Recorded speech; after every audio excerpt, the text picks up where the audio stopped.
हाँ जी, नमस्कार दोस्तों। तो आज मैं एक छोटा सा, ज़्यादा विस्तार से नहीं लूँगा, विस्तार से भी मैं थोड़ा डट के लूँगा प्रतिहार वंश को, और जितना हो सकेगा पूरा बात पूरी चर्चा करेंगे अपन प्रतिहार वंश की।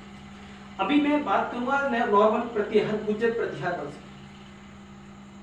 की। इस वीडियो को एक बनाने का कारण भी है कि आजकल विवाद बहुत ज़्यादा चलने लगे हैं।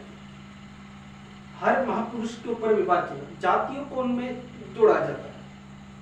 अब किस जाति में कौन हुआ वो इतिहास की बात है, और सत्य सत्य रहेगा। कभी वो झूठ को आप 100 बार सत्य बोलने की कोशिश करो, कि जो कहते हैं गिवन ने कहा है कि आप झूठ को 100 बार बोलिए और सत्य में कन्वर्ट हो जाएगा। लेकिन वास्तविकता ये है कि वो भी झूठ तो झूठ ही रहेगा, आप उसे कितना प्रयत्न करो। तो अभी अपन जो चर्चा कर रहे हैं गुर्जर प्रतिहार वंश की चर्चा कर। देखिए, ये समस्या ओनली प्रतिहार वंश की नहीं है कि सिर्फ ये समझते हैं कि ये समस्या प्रतिहार वंश की, ये समस्या चौहान वंश, गुर्जर, राठौर, कछवाहा सभी के अंदर है।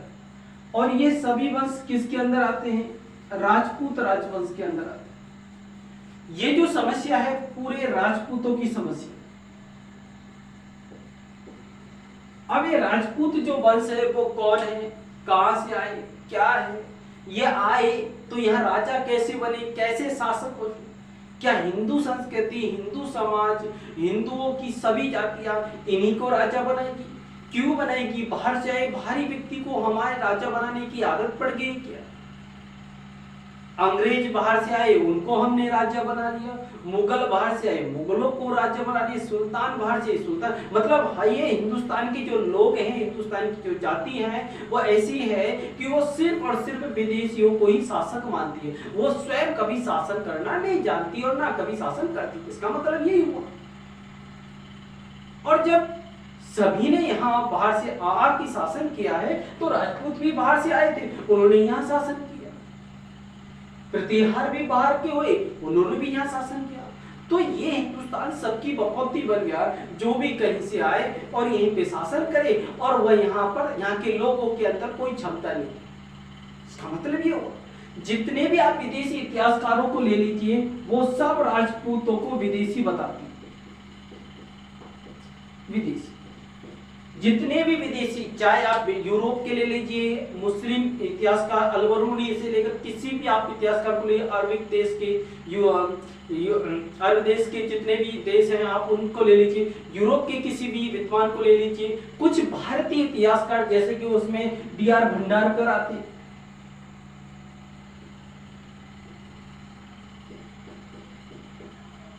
भंडारकर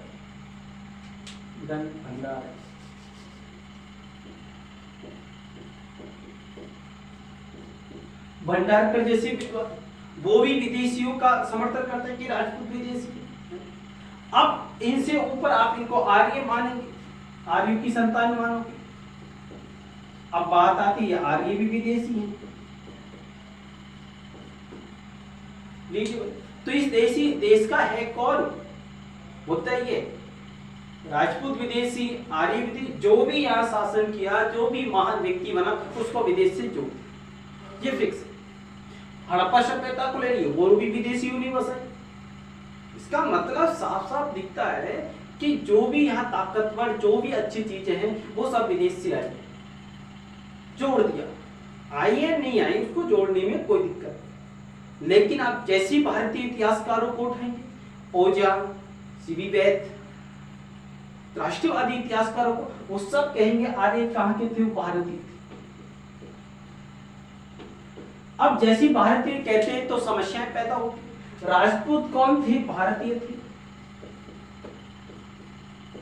अब ये कहते ही समस्याएं पैदा हो जाती, क्योंकि आर्यों ने जब भारत पे शासन किया तो आर्य श्रेष्ठ आर्यों ने पूरे विश्व पर शासन किया। भारत की पूरे विश्व पर शासन करने वाले ये कैसे बचाएं कि भारत पूरे वर्ल्ड पर शासन कर सकता है, भारत पूरे विश्व को दिशा दिखा सकता है, ये कैसे बचा पाएगा पूरा वर्ल्ड?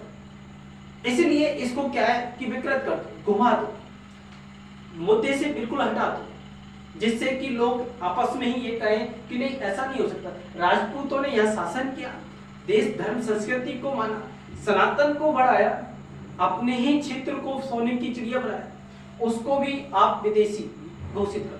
भारतीय इतिहासकार सब कहते हैं राजपूत भारतीय। ओझा को जो प्रमाणिक पंडित ओझा, डॉक्टर ओझा भी कह सकते हो, तो वो इसे भारतीय मानते। और वास्तविकता में भी यह है कि ये पूरा, चाहे आर्य हो, ये रामायण हो, महाभारत, वेद, पुराण, उपनिषद, मंत्र, सब भारतीय, कोई विदेशी नहीं है।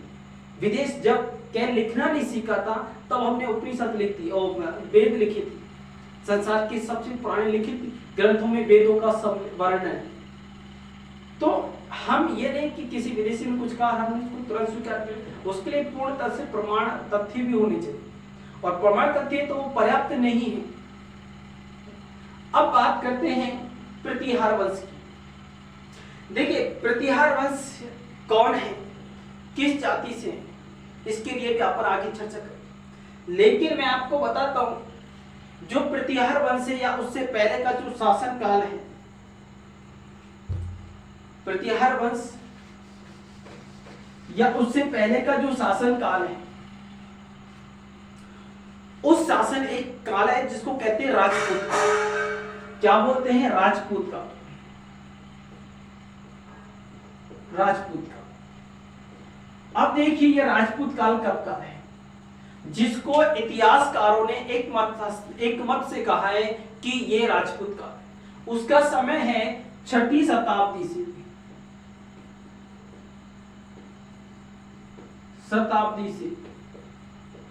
12वीं शताब्दी तक के काल को क्या कहा है? राजपूत का। अब हर्षवर्धन के बाद से लेकर के पृथ्वीराज चौहान के समय तक के काल को, मुगलों यानी कि कह सकते हैं महमूद मोहम्मद गोरी के आने के, महमूद गजनवी के समय तक के काल को आप राजपूत काल में समाहित किया गया। अब इसको एक मत से कहते हैं। अब इसी काल में 3 बड़े वंश थे जिन्होंने पूरे भारत पर अधिकार किया, और उन 3 वंशों की बात करेंगे, और 3 क्षत्रिय वंश थे। राजपूत वंश कह सकते हो आप उनको, क्षत्रिय वंश कह सकते हो। अब 3 वंश कौन से हैं? पहला वंश है प्रतिहार। मैं जाति की बात नहीं कर रहा, पर जाति जिसकी राजपूत है। राजपूत कोई वंश नहीं है, गुज्जर है, गुज्जर कोई वंश नहीं है मेरे अकॉर्डिंग। अब पता नहीं गुज्जर वंश है या नहीं है, लेकिन मैं मानता हूं कि राजपूत कोई वंश है। अगर कहे कि मैं राजपूत वंश से हूं, नहीं भाई, तो राजपूत के अंदर आप चौहान हो, राजपूत के आप भाटी हो, अंदर सिकरवार हो, तोमर हो, नरुका हो, कछवा हो, शेखावत, बंकावत, राजावत, तो अनेकों गोत्र हैं, आप वो उसके वंश हुए, जबकि जाति राजपूत है। अब गुज्जर शब्द है तो मेरे हिसाब से गुज्जर कोई वंश नहीं है, गुज्जर के अंदर है। अब प्रतिहार जो है ये वंश है, लेकिन प्रतिहार भी किसी से निकला हुआ है। प्रतिहार की आगे जाएंगे तो प्रतिहार का मतलब स्वयं वंश नहीं है। प्रतिहार प्रचलन जैसे कि आमेर रियासत से, कछवाओं से अनेक वंश निकल गए, इसी प्रकार प्रतिहार भी वंश से निकला हुआ है।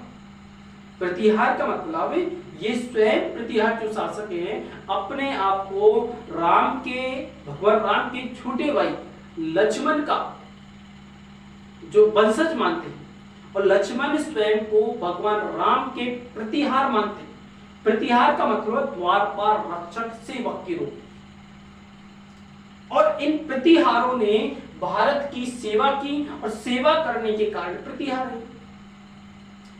गुजरात क्षेत्र पर शासन करने के कारण ये गुज्जर जो शब्द है वो प्रचलन में आया, और गुजरात क्षेत्र का नाम बढ़ते बढ़ते गुज्जर से वो गुज्जरों में एक तरह से मेल हो गया, और उसी को हम गुज्जर मानने लगे। अन्य लेखों में अन्य जगह कुछ जगह पे गुज्जर शब्द का इस्तेमाल होने लगा, और उसको पकड़ के वहां जोड़ दिया। चलिए आगे बात करते हैं। इस जो राजपूत काल है 6वीं से लेकर के 12वीं शताब्दी तक के काल है, उसे क्षत्रिय वंश उत्पन्न है 3, और 3 क्षत्रिय वंश में है। पहला है प्रतिहार, दूसरा है पाल और तीसरा है राष्ट्रकूट। अब देखिए प्रतिहार जो था ये भारत के उत्तर पश्चिम क्षेत्र पर इनका शासन था। जैसे कि प्रतिहारों का गुजरात क्षेत्र से गुजरात नाम पड़ गया। राजस्थान से पहले जो राजस्थान क्षेत्र था इसका नाम गुजरात था, गुर्जर।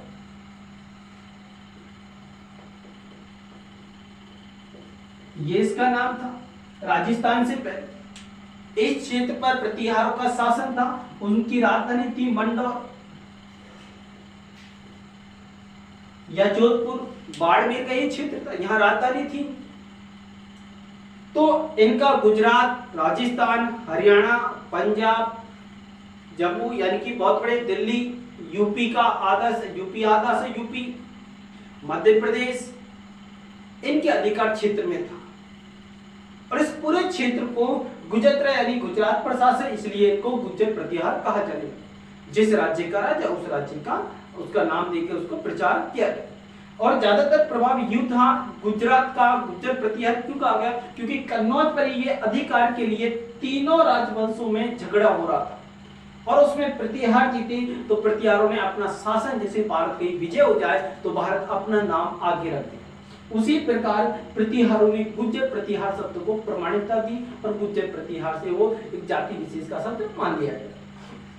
चलिए, तो प्रतिहारों का शब्द आप ले लिए उत्तर पश्चिमी भारत, ठीक। पाल वंश का जो शब्द है प्रभाव था वो उत्तर पूर्वी भारत और राष्ट्रकूटों का जो प्रभाव था वो दक्षिण भारत। क्लियर? तो इसी प्रकार पूरा भारत इन तीन वंशों के अधिकार में था और ये तीनों ही वंश जो लड़ाई लड़े थे वो कन्नौज के लिए, कन्नौज, और कन्नौज था यूपी। जिसका भी कन्नौज पर अधिकार है वही भारत का सम्राट है। अंत में प्रतिहार कन्नौज पर अधिकार करने में सफल हुए और वो यहाँ के सम्राट कहलाए, जिसमें मिहिर वो सबसे शक्तिशाली शासक थे। उन्होंने मलेच्छ कहे जाने वाले मुस्लिम आक्रांताओं को विकट परिस्थिति में हम बहुत लंबे समय तक इन्होंने हराया। प्रतिहारों ने पाल राष्ट्रकूटों के साथ साथ मुस्लिम शासकों से मुस्लिम आक्रमणकारी जो आंधी थी उसको रोका और उनको बाहर भगा दिया। उनसे पहले बप्पा रावल ने ही काम किया। तो भारतीय संस्कृति में किसी न किसी ने इस काम को किया। मैं वीडियो छोटा बनाना चाह रहा था लेकिन चर्चा थोड़ी सी आगे बढ़ गई। चलिए, कोई गुज्जर प्रतिहारों की उत्पत्ति की बात करते हैं। तो उत्पत्ति के बारे में देखिए कुछ अभिलेख हैं और मैं इन अभिलेखों की आपके सामने चर्चा करूं। अभिलेख हैं और मैं बाकी की बातें बाद में करूंगा जब विस्तार से लूंगा। जितना भी लंबा जो वीडियो होगा पूरा वीडियो बनाने का प्रयत्न करूंगा, जो भी दिमाग हो। अब देखिए अभिलेखों की, अभिलेख मतलब जो शिला है, पट्टी है, उस पर जो कुछ लिखा होता है।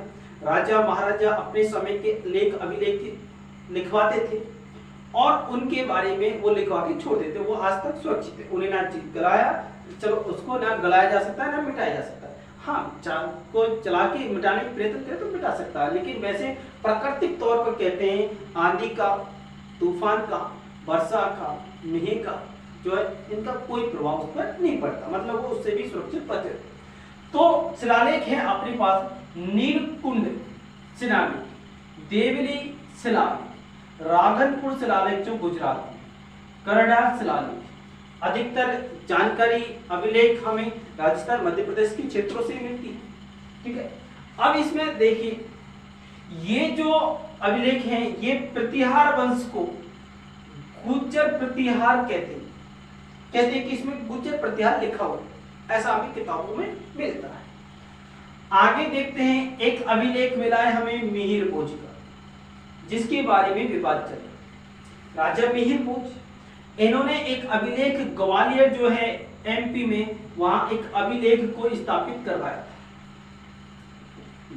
और इस अभिलेख पर उन्होंने जो वर्णन किया उसमें इन्हीं के वंश के एक राजा हैं जिनका नाम है बतसराज, मिहिर भोज से पहले हुए थे। इनके बारे में मिहिर भोज ने ग्वालियर अभिलेख में लिखा है, प्रतिहार शासक हैं।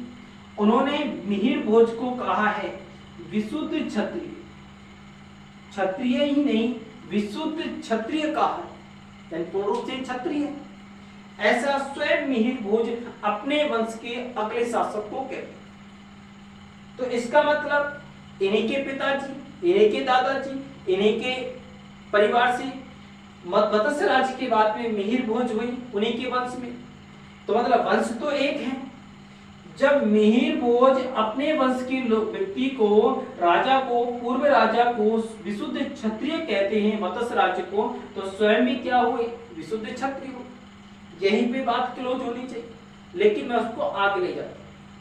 अब देखिए लक्ष्मण का वंशज प्रतिहार स्वयं को क्या कहते हैं, प्रतिहार स्वयं को, खुद को कहते हैं कि वो लक्ष्मण के वंशज है, यानी कि राम के भाई लक्ष्मण के वंशज। अब राम क्षत्रिय थे और लक्ष्मण क्षत्रिय, तो उसके वंशज क्षत्रिय, तो इसका मतलब यहां भी प्रतिहार क्या कहलाए, क्षत्रिय कहलाए। अब जातियों में अनेक विभाजन हो जाते। आगे बात करते हैं क्षत्रिय वर्ण की। क्षत्रिय कौन थे? उसमें पंडित गौरी शंकर हीराचंद ओझा, डॉक्टर ओझा जो कहते हैं, अंग्रेजों के समय में इन्होंने इतिहास लिखा। ये प्रतिहारों को क्षत्रिय बताते हैं कि प्रतिहार कौन है, क्षत्रिय। प्रतिहारों को इन्होंने क्षत्रिय बताया। नाग भट्ट को राम का प्रतिहार और विशुद्ध क्षत्रिय बताया गया। नाग भट्ट मिहिर भोज की वंशज में, राम का प्रतिहार यानी विशुद्ध क्षत्रिय, मत्स्य राज्य को भी विशुद्ध क्षत्रिय, नाग भट्ट को भी विशुद्ध क्षत्रिय। इतिहास की प्रमाणिक किताबों में ऐसा हमें मिलता है। अब बात ही आती है साहब, अधिकतर जो राजा हुए वो राजपूत वंश से संबंधित हुए। अब आप राजपूत वंश की बात करते हो, चाहे आप चौहानों को ले लीजिए, चौहानों में खींची भी आते हैं, राठौरों को ले लीजिए, कछवा वंश को ले लीजिए, गोहिल वंश को ले लीजिए, भाटी को ले लीजिए आप, राठौर, राष्ट्रकूट, शब्द, चालुक्य। आप इन वंशों के जो व्यक्ति हैं आपको अन्य जाति में भी मिल जाएंगे। भारत की जो हमारी अन्य जाति हैं उन, चाहे आप किसी भी कैटेगरी की जाति में जाओगे उनमें भी ये वंश मिल जाए। ऐसा क्यों है? चौहान सिर्फ राजपूतों होना चाहिए, अन्य जातियों में चौहान वंश के व्यक्ति क्यों? क्योंकि उस वंश, वो जो व्यक्ति हैं, क्योंकि ये मैं अपने तरफ से बता रहा हूं कि जो अगर चौहान वंश का व्यक्ति आपको अन्य जाति मिल जाए तो इसका मतलब मान सकते हो वो विशुद्ध यानी कि चौहान वंश से निकलता हुआ अन्य जाति में वो कन्वर्ट होकर चला गया। क्यों चला गया? क्योंकि कर्म, हमारे जो यहाँ जातियां हैं, किसी व्यक्ति ने जबरदस्ती ठप्पा नहीं लगा दिया कि तू फला जाति का है, तू शूद्र है, या तू एसटी का है, तू एससी का है, तू ओबीसी। ये तो सरकार ने लगाए चारों वर्णों में सूत्र, जिसका एससी, एसटी, ओबीसी जनरल, है ना। उससे भी पहले जितनी भी जातियां, चाहे कुम्हार हो, किसी पे ठप्पा नहीं लगाया कि नहीं ब्राह्मण ने ठप्पा लगा दिया साहब तो तू कुम्हार है, कुम्हार रहे। जी नहीं, उनका कर्म कुम्हार का था, उनका कर्म मिट्टी के घड़ा बनाना, मिट्टी के बर्तन बनाना, आजीविका को चलाना, और जो उन्होंने कर्म किया वो धीरे धीरे उस जाति के हो गए और उन्हीं को उस जाति को कहा जाने लगा। अगर सुनार ने सोने का व्यवसाय किया तो उसको सुनार कहा गया, वणिया ने व्यापार किया उसको वणिया कहा गया, किसी ने मोची का काम किया उसको मोची कहा गया, जिसने तेली का काम किया उसको तेली कहा गया, जिसने खेती का काम किया उसको खेती के हिसाब से उनकी जातियां बन गई। चौकीदार मीणा जिन्होंने चौकीदारी का काम किया, जमींदार मीणा जिन्होंने जमींदारी का काम किया। तो इस तरह जातियों का और वंशों का बंटवारा हो गया। और जब इन वंशों में लोग घुसने लगे, गाय चराने वाले को गुज्जर कहा गया, गाय को पालन करने वाले। आप इतिहास की बहुत सारी आप किताब में कहीं कहीं आपको देखने को मिलता है कि जो राजा होते थे, राजाओं को पुत्रों को खाने पिलाने का काम गुज्जर महिलाएं करती थी, उनके पालन पोषण की देखभाल एक धाय मां के रूप में अपना कार्य निभाती थी। यानी कि राजपूत समाज ने गुर्जर समाज की महिला को एक मां के समान देखा। वो मां अपने बेटे के साथ साथ राजा के बेटे, राजपूत के बेटे को पालती थी। अपने बेटे से ज्यादा वो अपने शासक के बेटे को प्यार करती थी। तो इस तरह से तो हम देखते हैं कि जो ये वंश है अन्य जातियों में मिले, तो इसका मतलब साफ होता है कि हमारे यहाँ एक रक्त की शुद्धता को ज्यादा महत्व दिया गया है। और वो ऊपर से धीरे धीरे जैसे ही आपने अन्य जाति में का कर्म किया, चाहे आप राजपूत ही क्यों ना थे, आपने तलवार को चलाना छोड़ दिया, अन्य जाति के आप कर्म करने लगे, आप उस जाति में जाने लगे, उस जाति से आपने विवाह कर लिया, उसी जाति की लड़की ले ली, उस जाति को आपने लड़की दे दी और उसी जाति के आप हो गए, तो आप उसी जाति में उसी वंश के हो गए। वंश तो आप अपने पिता की वहां से चलेगा, लेकिन आप जिस भी जाति के अंदर अपने व्यवसाय, अपने कर्म, अपनी शादी विवाह हो, और एक क्रम है कि सबसे जो ऊंचे हैं ब्राह्मण,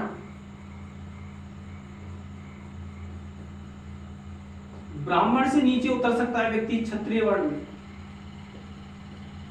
राजपूत, और राजपूतों के नीचे वैश्य, और वैश्य से नीचे आप शूद्र।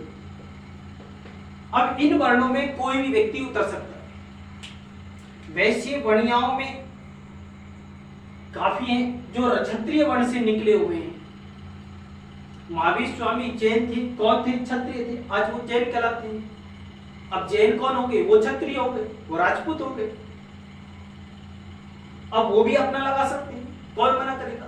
अग्रवाल है जिनको कहते हैं कि राजपूतों से निकले हुए, कर्म उन्होंने व्यवसाय का अपनाया, वही शादी विवाह होने लगे, वही जाति उसी क्षेत्र में क्लियर हो गए।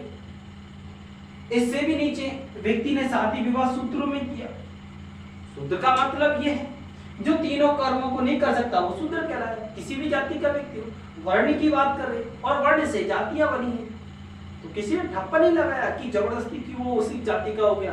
अब जब लंबे समय तक वो कार्य होने लगे, पीढ़ी दर पीढ़ी, अनेक पीढ़ियों तक जब करते चले गए, 40-50, तो वह एक स्थायी रूप तो ले लिया।